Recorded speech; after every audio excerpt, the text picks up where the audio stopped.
C'est parfait, on est live.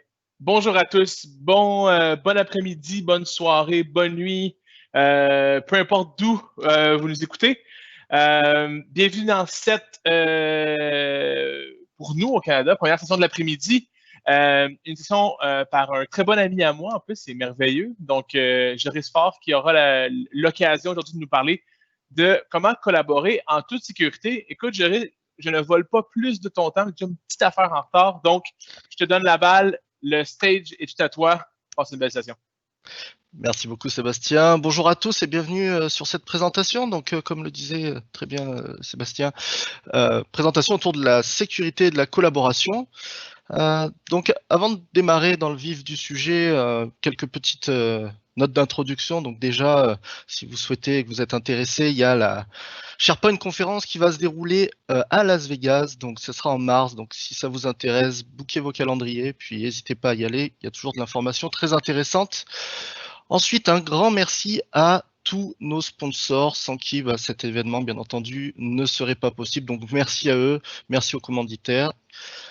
Ensuite, pour ceux qui ne le savent pas, vous avez la possibilité, si vous êtes chanceux, d'être tiré au sort justement pour gagner une Oculus ou un Oculus Rift Quest, pardon, à condition bien entendu de répondre aux différents questionnaires. Et puis, c'est à vous de saisir votre chance à ce niveau-là.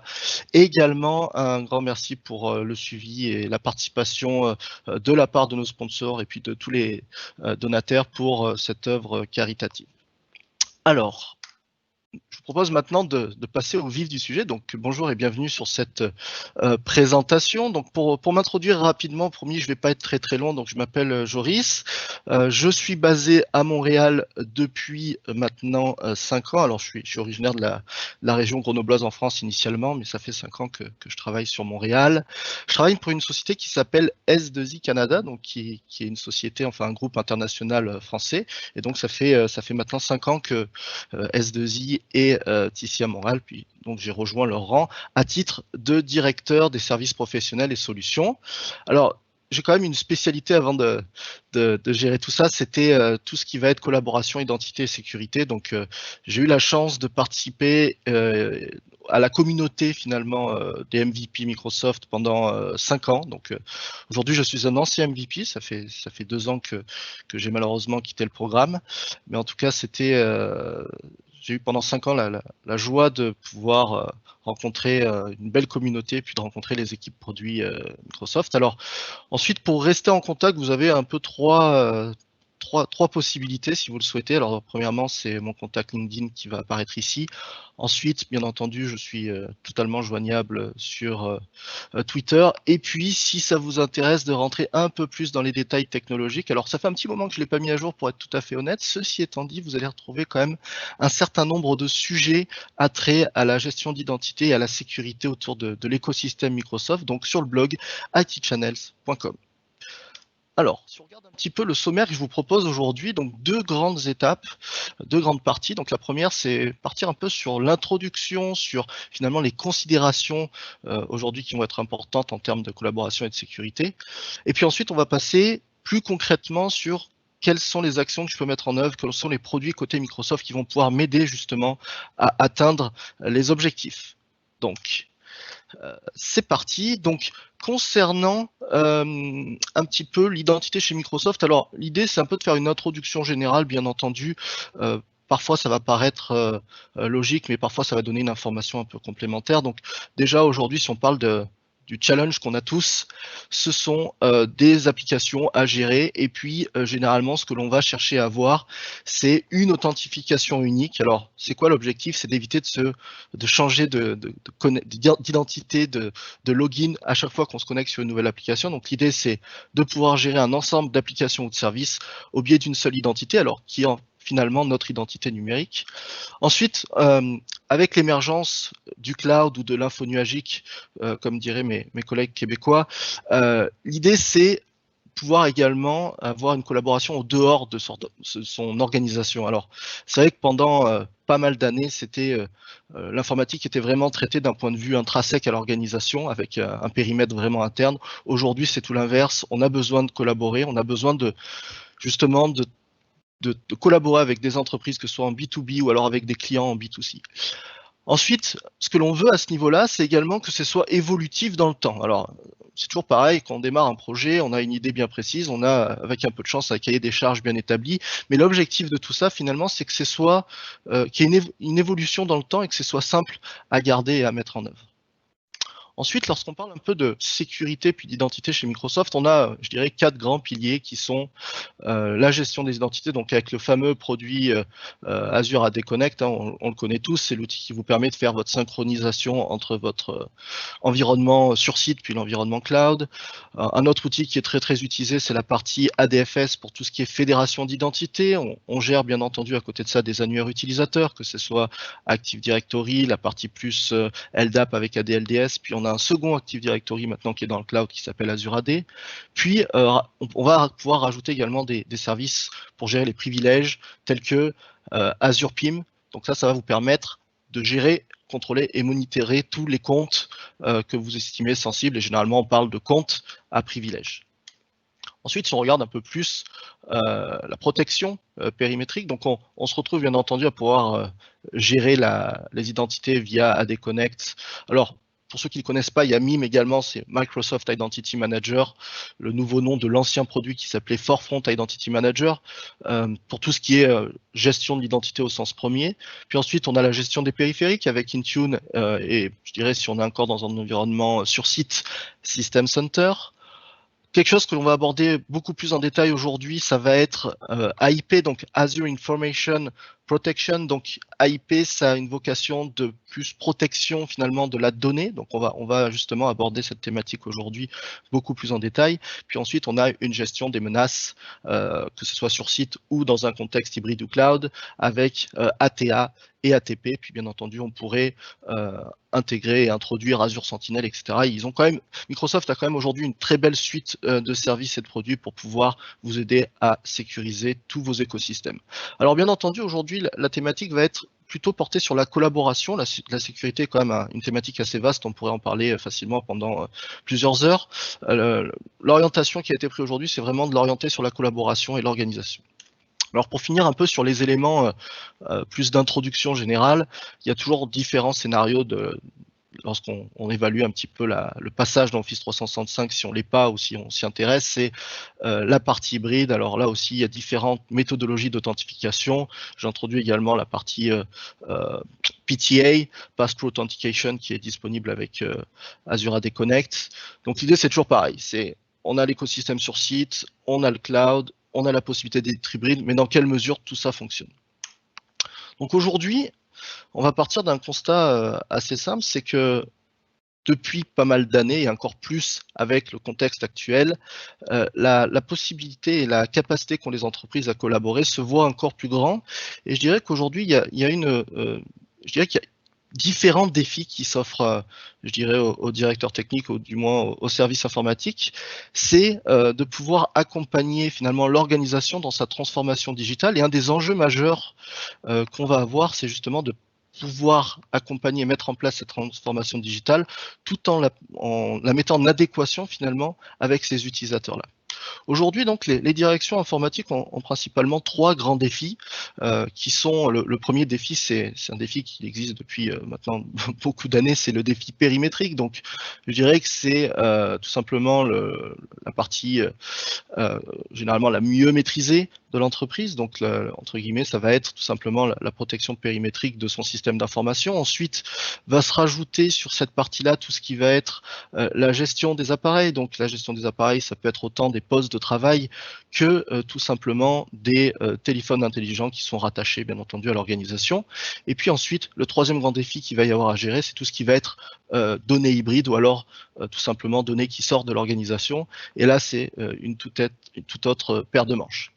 Alors ensuite, en termes de défis, il y a un nouveau défi aujourd'hui qui se présente au niveau des organisations, c'est l'écosystème finalement Office 365, parce que autant par le passé, la maîtrise était peut-être beaucoup plus contrôlée en interne. Aujourd'hui, avec l'émergence du cloud qui a pour vocation quand même à donner une meilleure flexibilité sur le déploiement des offres et des services, lorsque l'on va créer et démarrer, ouvrir des services à l'organisation, il va y avoir beaucoup de choses qui vont se passer derrière.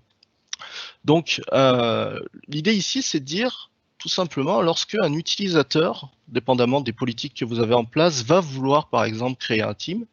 Et ben lorsqu'il va créer un team, il y a beaucoup de choses qui vont se passer derrière. C'est pas juste je crée un team puis j'ai le clavardage ou la conversation. Il y a beaucoup de choses qui peuvent se mettre derrière.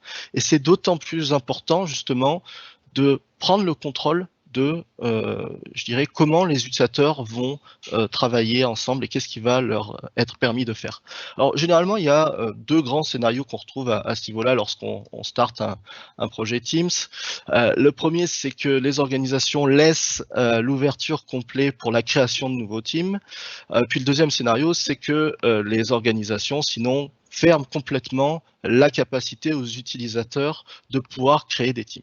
Bon, ce que j'aimerais aujourd'hui, et puis je dirais le challenge que je vais m'imposer, c'est de vous donner une alternative à tout ça, c'est de finalement rendre la main aux utilisateurs. Donc finalement, pour toutes les organisations qui avaient fermé cette ouverture aux utilisateurs, l'idée, ça va être de la réouvrir un petit peu, mais de la réouvrir avec du contrôle.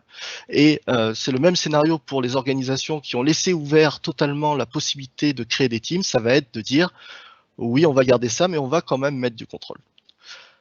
Alors, si on prend un petit peu le constat d'aujourd'hui, puis qu'est-ce qu'il en ressort, hein, c'est assez simple, c'est qu'on a des équipes qui collaborent. Donc les équipes ont besoin d'échanger des fichiers, de faire des meetings, de définir des actions.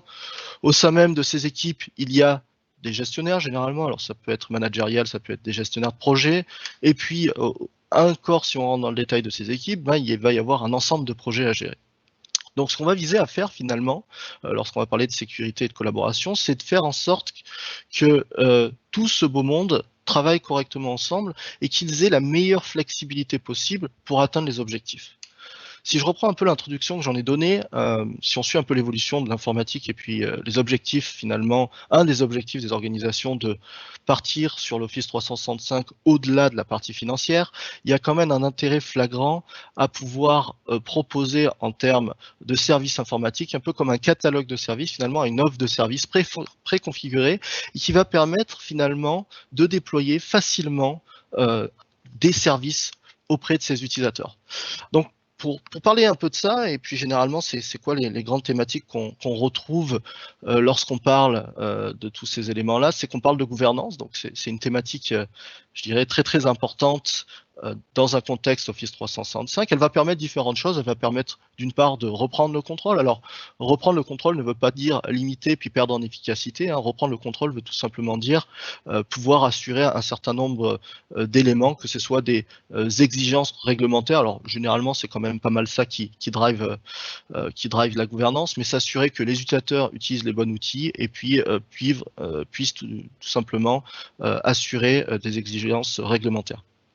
Aussi, cette gouvernance va vous permettre vraiment de passer le cap sur la transformation digitale et donc de pouvoir mettre au service des utilisateurs justement un ensemble d'outils. Dans les grandes lignes, c'est quoi l'objectif du libre service lorsqu'on parle gouvernance? C'est un peu ce que je disais juste avant, c'est de pouvoir ajouter de la valeur ajoutée à l'organisation d'une part, en s'appuyant sur des templates, en s'appuyant sur des processus établis, en communiquant cette gouvernance-là, et de cette manière-là, vous allez pouvoir recentrer l'activité du service TI et ne pas, entre guillemets, intervenir tout le temps sur des problèmes. Et puis, justement, d'un point de vue retour sur investissement, cela va être très bénéfique via des rapports d'utilisation, via la bonne utilisation des outils, etc.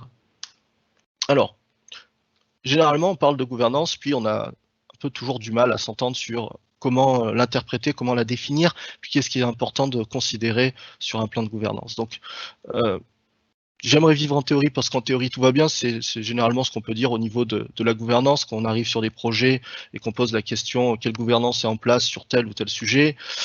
Bon, généralement la réponse n'est pas celle escomptée et puis c'est tout de suite un peu compliqué. Puis je dirais que malheureusement, avec le contexte actuel, les organisations qui ne s'étaient pas penchées dessus, alors que ce soit sur la gouvernance ou en tout cas le travail à distance, puis la mise à disposition d'outils pour faire du télétravail, aujourd'hui, tout simplement, ont vu cet élément s'accélérer. Donc, en discutant un peu avec des contacts Microsoft, les statistiques, c'était des entreprises qui mettaient entre 1 et 3 ans à passer le cap, ont dû le faire, ou du moins commencer à le faire en quelques semaines. Donc, on voit clairement que ce sont des sujets très importants et qu'il est très important de les prendre en compte. En tout cas, la gouvernance, pour revenir dessus, il y a différentes erreurs à pas faire. La première, c'est de penser qu'elle est optionnelle ou partielle.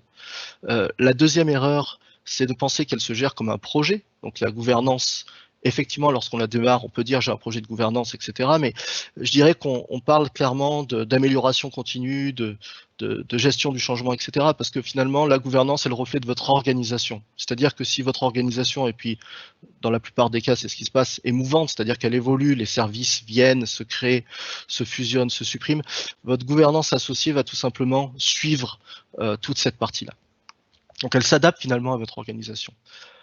La troisième erreur consiste, et c'est généralement une partie très importante, à bien communiquer quel est le plan de gouvernance en interne. La gouvernance, c'est pas forcément un sujet technique ou à destination juste du service informatique. La gouvernance sert l'intégralité de l'organisation et généralement les intitulés c'est conduite du changement, formation, accompagnement aux utilisateurs, etc. La gouvernance doit être clairement écrite et communiquée à large au niveau des organisations pour vous assurer, je dirais, une efficacité puis que tout le monde sache bien comment utiliser les outils. Alors, quels sont finalement les problèmes qu'on a lorsqu'on n'a pas de gouvernance en place? Je dirais qu'il y en a différents. Donc déjà, première étape, c'est que vous allez avoir des processus complexes puis qui vont vous coûter de l'argent parce que justement, il n'y a pas de gouvernance correctement établie. Vous allez avoir les processus informels qui dominent finalement les règles internes. Donc ça se passe généralement, vous avez quelqu'un qui arrive à l'organisation, il se retourne vers son voisin, il lui demande comment il faut faire pour partager un document. Vous avez deux chances, soit le voisin, il connaît parfaitement comment il faut faire, puis la réponse va être très bonne, soit le voisin connaît absolument pas la bonne réponse et il va donner une information erronée, puis finalement, on va se retrouver dans un cercle vicieux où personne n'a la bonne information et tout le monde donne des informations erronées. Alors après, une expression que j'aime particulièrement, c'est faire le pompier. Donc une fois que les processus sont mal établis et que les gens collaborent mal ou en tout cas ne respectent pas les consignes internes, forcément, qui c'est qui travaille, c'est le service informatique qui va faire le pompier justement pour gérer les problèmes, gérer les crises et faire en sorte que ça revienne normal. Puis la finalité de tout ça, c'est que ça crée des silos organisationnels. Donc, pour commencer et pour parler le même langage, ce que je vous propose, c'est qu'on définisse ensemble la gouvernance finalement. Puis la gouvernance, pour la définir, je suis allé assez simple, j'ai pris la définition de Microsoft. Donc, la gouvernance, c'est l'ensemble des stratégies, rôles, responsabilités et processus permettant de contrôler la façon dont les services fonctionnent à l'interne. Donc, de manière assez simple, si on veut bien, la gouvernance peut théoriquement toucher tous les sujets. Alors, on va pas partir dans des débats trop complexes ou des explications. On va refaire un petit focus sur notre sujet et on va juste se baser sur 4 piliers essentiels qui vont nous permettre d'avancer en termes de gouvernance. C'est déjà définir les rôles et responsabilités. Donc, c'est l'imputabilité des responsables. Donc, typiquement, si je prends un contexte Teams ou Microsoft, qui c'est qui est responsable de créer le Teams? Est-ce que c'est tout le monde? Est-ce qu'il y a une approbation? Est-ce que des personnes ne peuvent pas le faire, etc. Le deuxième élément, c'est qu'est-ce que l'on peut faire? Donc, définition et application des politiques. Donc, qu'est-ce qu'on peut faire? Typiquement, si j'ai un nouveau projet, est-ce que je peux créer un Teams? Dans quel contexte je vais créer un Teams ou un groupe Office 365 ou un site SharePoint? Un élément essentiel, c'est le process en tant que tel. Donc, c'est comment je le fais? Est-ce que j'ai un portail d'entreprise qui va me permettre de faire toutes mes demandes? Est-ce que je peux directement le créer à partir de l'outil? Et puis, bien entendu, une des questions qu'on pourrait mettre de premier rang, c'est la définition de l'outil en question. Quel outil est utilisé? Est-ce que c'est Teams? Est-ce que je reste sur la partie email? Est-ce que je passe sur du SharePoint? Est-ce qu'il y a du Yammer? Bon, c'est un peu toutes ces questions finalement qu'on tend à couvrir sur ce type de sujet-là. Et donc, c'est important de pouvoir répondre à ces 4 questions lorsqu'on définit ou la mise en place d'un produit. Si on veut s'assurer un petit peu de si ma gouvernance est correcte et puis si ça marche bien en interne, il y a généralement 2 questions qu'on peut se poser de manière assez simple. C'est quelle gouvernance j'ai en place? Est-ce qu'elle répond aux besoins de mon organisation? Encore une fois, la gouvernance est au service de l'organisation. Et surtout, quel niveau est nécessaire afin que celle-ci apporte de la valeur à mon organisation? Trop de fois, je suis tombé sur des projets où finalement le projet de gouvernance c'était un projet de 6 mois, voire beaucoup plus, et puis finalement il n'a jamais vraiment vu le jour, c'était très compliqué. Et puis ce qu'il en est ressorti, c'est tout simplement qu'il y a eu un mécontentement de la part des équipes parce que entre guillemets ça a été une usine à gaz au lieu d'être quelque chose qui rajoute de la valeur ajoutée à l'organisation, ça a tout simplement mis des contraintes. Donc déjà, ce qui est important, c'est de définir le périmètre de sa gouvernance. Et puis, la gouvernance, on n'est pas obligé de la voir at large à l'organisation. On peut la voir au niveau des applications, on peut le voir au niveau des données, on peut le voir même au niveau des solutions. Donc, la gouvernance pour Office 365, on peut même rentrer dans le détail en disant la gouvernance pour Teams. Bon, à partir de là, on peut vraiment sur mesure définir un petit peu ces actions. Et encore une fois, l'objectif dans ces scénarios-là, c'est de mettre de la valeur ajoutée, de mettre du contrôle et de rendre la main aux utilisateurs.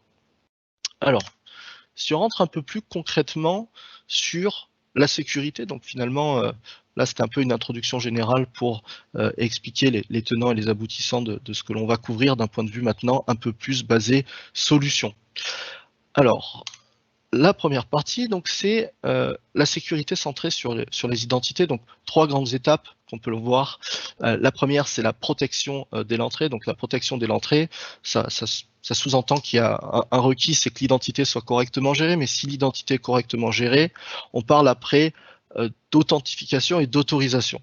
Donc, il faut bien dissocier les deux, hein, c'est quelque chose de très important, l'authentification et l'autorisation. Des utilisateurs peuvent très bien s'authentifier et n'avoir aucun droit, tandis que d'autres vont s'authentifier et avoir des droits. Donc, c'est vraiment deux contextes et 2 éléments différents. En tout cas, c'est la protection dès l'entrée. Ensuite, en deuxième partie, c'est la protection des données contre les erreurs des utilisateurs. Donc, ce qu'il faut savoir typiquement sur la protection des données, dans beaucoup de scénarios, finalement, c'est pas l'utilisateur qui veut faire mal la chose, qui envoie par mégarde un document sensible à l'externe, c'est tout simplement que il est mal informé, puis il n'a pas assez connaissance finalement du risque qu'il prend à faire ce genre de démarche. Donc c'est pour ça qu'on parle de protection de données contre les erreurs des utilisateurs. Bien entendu, cette phrase-là peut aller sur protection des données contre le fait que les utilisateurs sont mal intentionnés, ça marchera aussi. Et puis le dernier élément finalement en termes de sécurité, ça va être tout ce qui est détection des attaques avant qu'elles ne provoquent justement des problèmes. Alors si on parle un petit peu de protection dès l'entrée, si on revient un peu dessus, il y a quelque chose qui est vraiment très très puissant côté Office 365 qui s'appelle l'accès conditionnel. Si vous n'y êtes pas penché, je vous encourage fortement à le faire. Donc l'accès conditionnel, à l'expliquer, c'est pas très compliqué. L'objectif ici étant qu'à chaque fois qu'un utilisateur va accéder à un service qui est consommé au niveau d'Office 365 ou d'Azure, vous allez pouvoir mettre des conditions qui se basent sur un ensemble d'éléments, que ce soit d'ailleurs l'emplacement de l'utilisateur, tel que si l'utilisateur est en France, alors ça va marcher, s'il est à Montréal, alors ça va pas marcher, l'état de l'appareil, donc typiquement, est-ce que l'appareil tout simplement, est-ce que c'est un appareil d'entreprise ou est-ce que c'est un appareil utilisé à des fins personnelles? Donc là aussi, on va pouvoir mettre et autoriser des applications diverses et variées. Bien entendu, on peut rentrer dans le détail, on n'est pas obligé de mettre une condition pour toute l'organisation, on peut faire des groupes d'utilisateurs sur lesquels des conditions spécifiques vont s'appliquer. Puis également, quelque chose de très intéressant sur le risque. Donc, dépendamment de mon utilisateur, s'il est à risque, si c'est un compte à privilège, alors je vais l'autoriser des scénarios un peu différents. Alors ensuite, donc ça c'est, je dirais, la partie authentification, puis autorisation, bien entendu, vous allez avoir la possibilité au niveau de l'authentification d'utiliser l'authentification multiple.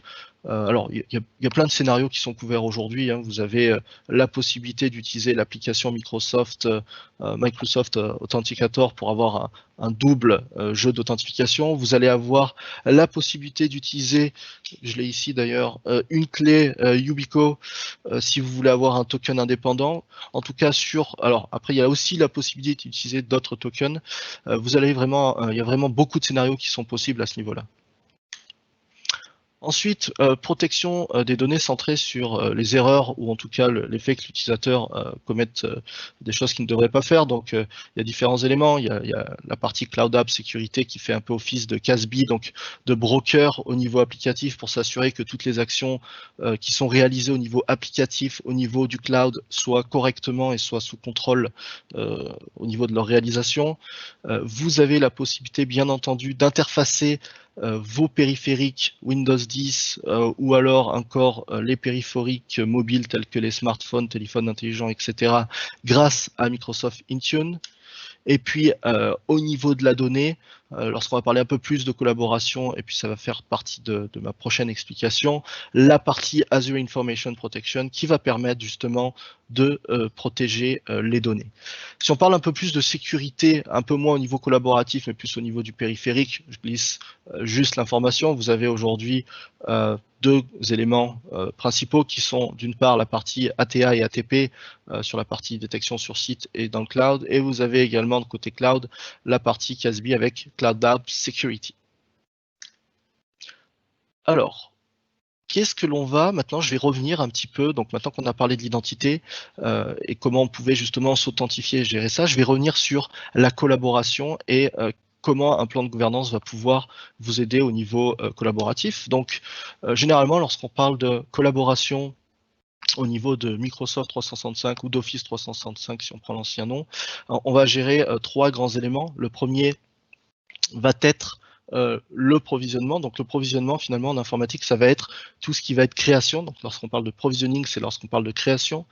Le deuxième élément va être la gestion. Donc la gestion ça va tout simplement être tout ce qui va concerner comment est géré le cycle de vie, la conformité, etc. de vos environnements, que ce soit d'ailleurs SharePoint, Teams, Yammer, etc. Puis le dernier élément, c'est le cycle de vie.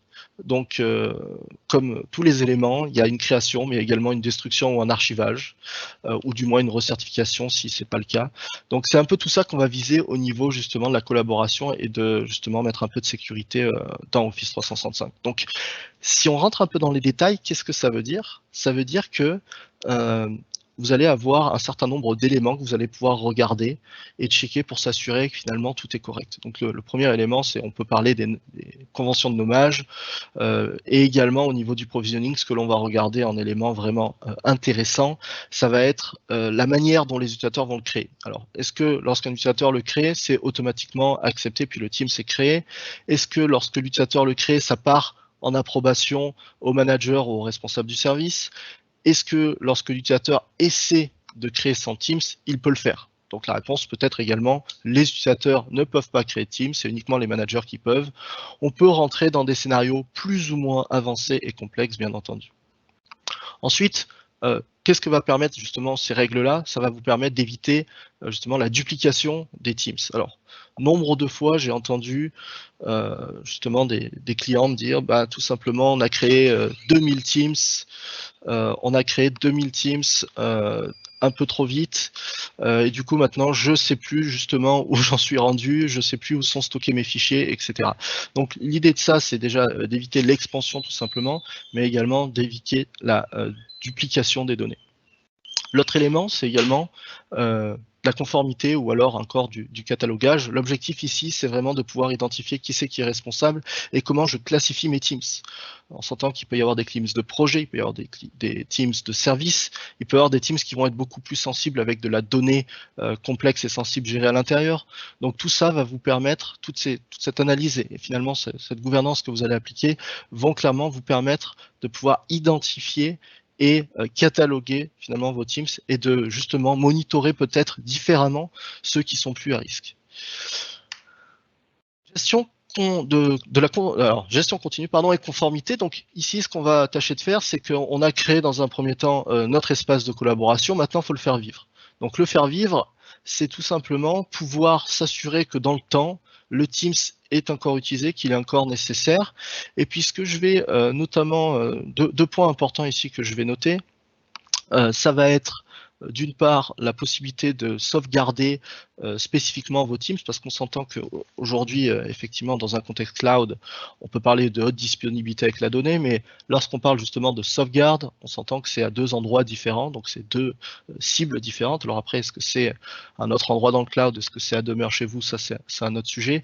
Mais ceci étant dit, l'idée c'est de pouvoir justement sauvegarder votre écosystème au cas où il y ait un problème. Alors ce qu'il faut savoir, c'est que la sauvegarde, il faut l'avoir à différents niveaux. Il faut voir effectivement s'il y a un bris de service, pouvoir remonter, qu'il y a de la perte de données, on va pouvoir restaurer les informations. Et ça, c'est généralement le scénario que couvre Microsoft. Ce qu'il faut juste savoir lorsque je parle de sauvegarde, ça va être si l'utilisateur volontairement supprime la donnée, la solution Microsoft ne vous permet pas de le restaurer. Alors effectivement, vous avez une corbeille de 30 jours, puis ça tombe dans une seconde corbeille de 30 jours supplémentaires.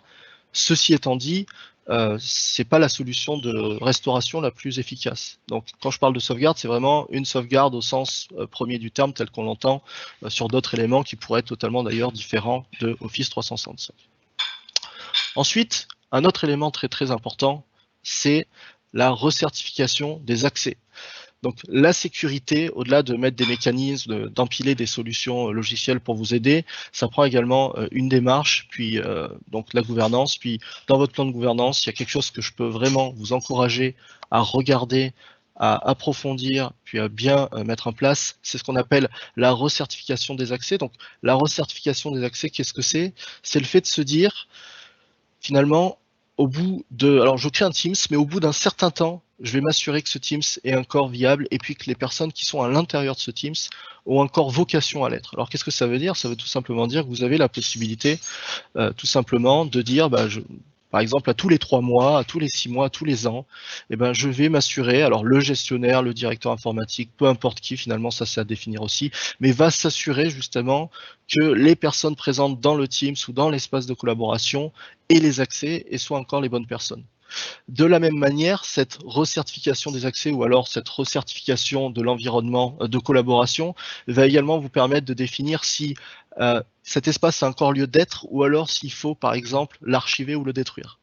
Donc finalement, la recertification ou la revalidation de l'espace de collaboration est quelque chose d'essentiel. Puis souvent, je donne un exemple qui parle à beaucoup de monde. C'est prenez par exemple un Active Directory à son démarrage, prenez-le aujourd'hui. Je suis quasi certain, alors je pense que je suis dans l'ordre des 98% des cas, qu'il y a des comptes, on ne sait plus trop ce qu'ils font, il y a des groupes, on ne sait plus trop les accès qu'ils ont, etc., etc. Donc dites-vous aujourd'hui que alors, dépendamment de votre maturité sur votre projet, mais si vous êtes assez récent dans l'écosystème Teams, etc., prenez en compte qu'aujourd'hui, vous avez feuille blanche et que toutes les actions que vous entreprendrez pour justement assurer une bonne continuité dans le temps, vous évitera dans quelques années, quelques mois, d'avoir des projets de type rémédiation des espaces de collaboration Teams ou correctif des Teams ou récupération d'informations dans les Teams. Enfin bon, vous voyez de quel type de projet et de sujet je veux parler. Donc, aujourd'hui, vous avez la capacité et la possibilité de justement partir quelque chose de nouveau ou du moins d'être sur quelque chose de nouveau si on regarde le temps que vous l'avez mis en place. Prenez les bons réflexes dès maintenant, c'est vraiment un conseil que je peux vous donner. Justement, pour étayer un petit peu mon propos, je vais me baser sur le dernier élément qui est le cycle de vie.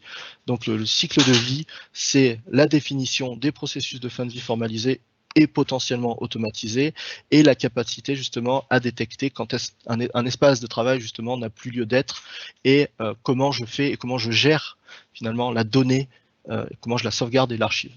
Donc c'est vraiment ça l'idée. Alors cette partie-là, l'objectif, c'est vraiment de vous donner la grande picture, si on peut dire ça comme ça. Bien entendu, je pourrais aller sur ce type de slide à rentrer beaucoup plus dans les détails. Bien entendu, on pourrait rentrer sur les détails pour SharePoint, indépendamment de Teams, indépendamment des groupes Office 365, indépendamment de Yammer, puis on s'entend que des solutions logicielles, il y en a beaucoup. L'idée, c'est ça. L'idée dans les grandes lignes, c'est les 3 éléments. Donc, on est à la création, il y a entre guillemets la gestion au day-to-day, puis les actions qui doivent être prises pour tout le monde collabore correctement, puis également, je dirais, la fin de vie formalisée et puis correctement établie au niveau de l'organisation. Alors, on en arrive à une partie un peu plus, je dirais, sécurité au niveau de la donnée. Donc, sécuriser mon patrimoine informationnel, donc je dirais que c'est un sujet qui est de plus en plus au goût du jour avec le contexte actuel. Donc partons des considérations classiques et actuelles qui est aujourd'hui, qu'est-ce que je veux faire? Chaque organisation, le besoin client, c'est de sécuriser des données, des applications ou des dispositifs. C'est d'avoir accès à la donnée ou du moins au système d'information pratiquement depuis n'importe où, depuis n'importe où. Et puis, bien entendu, tout ça, l'objectif, c'est de garder les investissements existants. Donc, de quoi je vais parler maintenant? Je vais parler justement de la solution Azure Information Protection, donc communément appelée AIP. Donc l'idée ici, ça va être clairement de pouvoir différencier déjà 2 thématiques qui sont totalement différentes, mais qui peuvent totalement être conjuguées ensemble. Le premier, c'est les sujets de DRM, et le second, c'est le sujet de DLP. Alors, c'est quoi la différence dans les grandes lignes? Alors, j'ai mis une définition assez succincte, mais je vais plus l'expliquer. C'est tout simplement l'approche que vous allez avoir afin de garantir la protection de vos données. Alors, Projet de DRM, l'objectif va être de signer numériquement votre document. Autrement dit, ça va être de chiffrer le document. DLP, ça va être tout simplement de faire une protection périmétrique du document. Donc prenons, pour justement donner un exemple concret, prenons un document.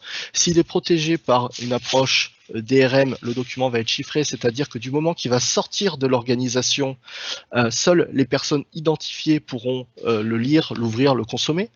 C'est-à-dire que si des personnes accèdent à ce document-là dans un contexte où il n'y aurait pas dû avoir accès, ces personnes vont tout simplement ne pas pouvoir ouvrir le document. La partie DLP, c'est un peu différent. La partie DLP, le document ce qu'on va tâcher de faire, c'est que on va éviter que le document sorte de l'organisation ou en tout cas du périmètre escompté. C'est-à-dire que ce qu'on va faire, c'est que typiquement, pour donner un exemple, on va bloquer par exemple le déplacement ou le copie sur Dropbox. Voilà. Aujourd'hui, l'outil d'entreprise, c'est OneDrive. Donc, on veut stocker les données dans OneDrive. Si un utilisateur essaye de les copier dans Dropbox, on va bloquer tout simplement ce mécanisme-là. Si par inadvertance, le document se retrouvait en dehors de l'organisation, par contre, il pourrait être consommé, alors quand je dis consommé, c'est ouvert, édité, modifié, etc. par tout le monde, contrairement à du DRM où là, il serait chiffré, les personnes ne pourraient pas l'ouvrir. Un des éléments de base de ces deux projets-là, c'est la classification. Alors, l'explication est assez simple. Imaginez pouvoir dire qu'un document est confidentiel s'il n'a pas été classifié confidentiel. Donc, tout simplement, un des éléments de base qu'il faut se poser lorsqu'on veut partir un projet de ce type-là, c'est être en mesure de pouvoir classifier son écosystème documentaire. Donc, pour résumer un peu ce que j'ai dit, cycle de vie et de protection, avec AIP, qu'est-ce qu'on fait? Avec l'approche DRM, on va chiffrer, on va faire le contrôle d'accès, et puis on va pouvoir révoquer en bout de ligne l'accès au document. Alors, c'est quoi l'idée? C'est de dire, voilà, je partage un document pendant, je sais pas, les 30 jours avec une organisation. Au bout des 30 jours, j'ai la capacité de bloquer le partage, c'est-à-dire que les personnes, même s'ils avaient accès pendant 30 jours, lorsqu'ils vont tenter de réaccéder à ce document-là, tout simplement, ils vont pas pouvoir.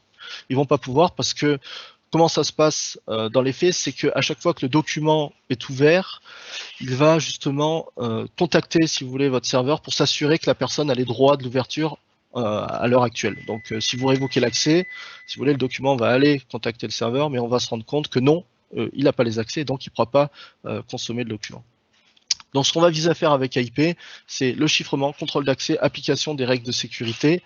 Vous allez avoir un suivi document. Donc, le suivi document, c'est ultra puissant. Si vous ne l'avez pas testé, je vous encourage à le tester, à le poker. C'est ultra puissant. Ça vous permet même d'avoir un estimé géographique d'où sont ouverts vos documents. Ça va assez loin.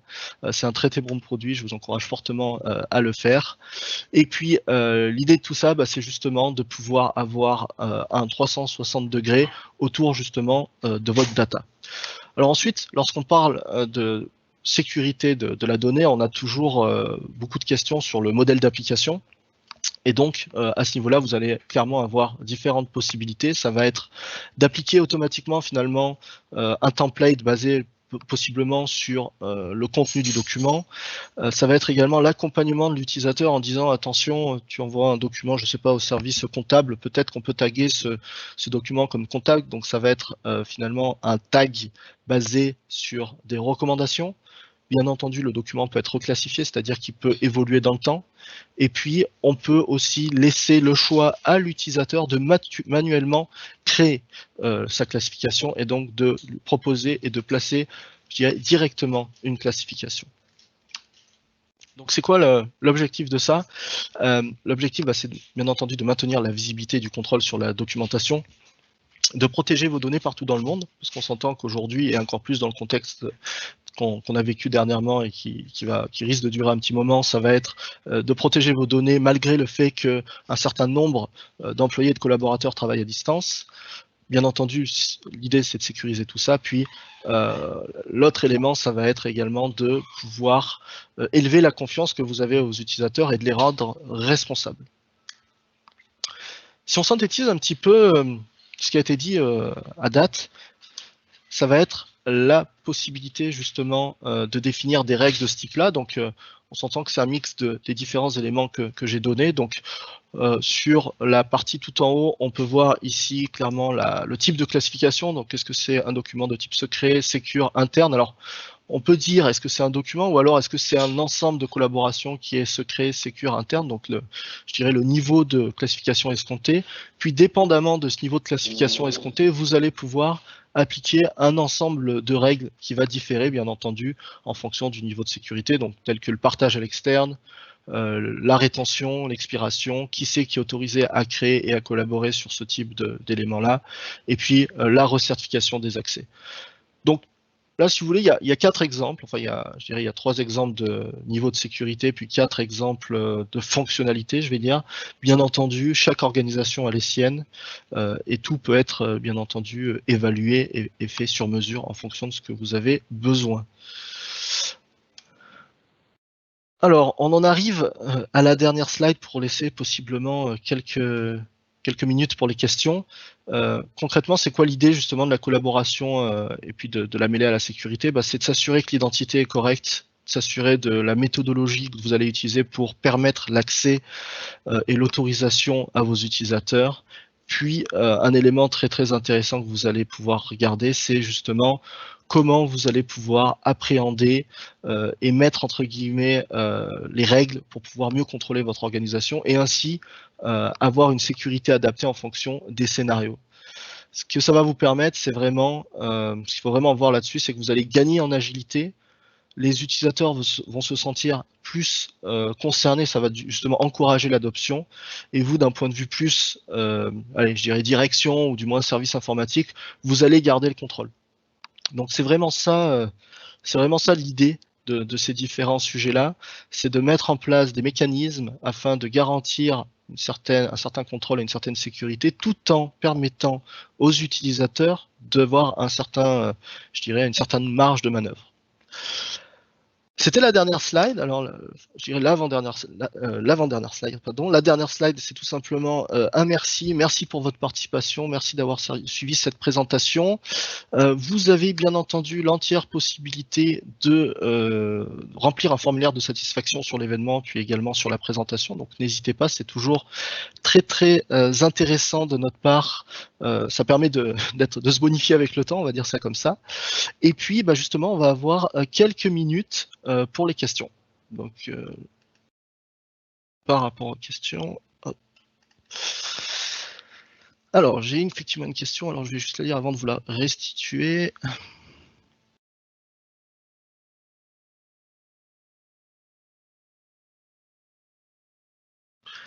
Alors, j'ai une question. Alors, la question est la suivante. Je vais vous la lire, puis après, je vais essayer d'apporter une réponse. Donc, la question est la suivante. Alors, pour le cycle de vie, pourquoi ne pas utiliser un calendrier de conservation avec des règles de conservation? Alors, finalement, l'idée, c'est...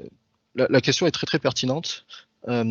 L'objectif de ça, c'est que lorsqu'on parle, quand je parlais de cycle de vie et justement de rétention, etc., c'est totalement en adéquation justement avec l'idée d'avoir un calendrier de conservation. Alors je dirais que l'objectif finalement de la solution, puis de ce qu'on va tâcher de faire avec la gouvernance, c'est vraiment de pouvoir appliquer au système informatique ce calendrier de conservation. Alors, bien entendu, ça prend ça, je dirais que le calendrier de conservation dans ce scénario-là est l'entrant pour pouvoir réaliser la configuration derrière et mettre en place les mécanismes pour justement permettre à l'organisation de correctement appliquer le modèle de rétention. Alors, j'espère que la réponse a été satisfaisante, mais en tout cas, effectivement, le calendrier de rétention, c'est vraiment l'entrant au niveau, je dirais, besoin d'affaires pour ensuite configurer ça correctement au niveau de l'outil. Alors c'était à date la seule question qui était posée. Alors vous avez, pour ceux qui ne savent pas, vous avez sur la droite la possibilité de poser des questions. Donc je vais peut-être attendre encore une petite minute s'il y a des questions complémentaires.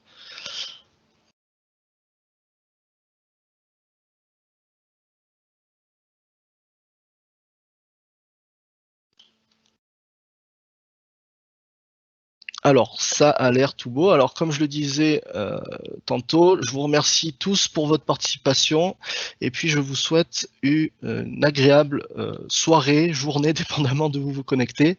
Et puis, à très vite. Merci beaucoup. Au revoir.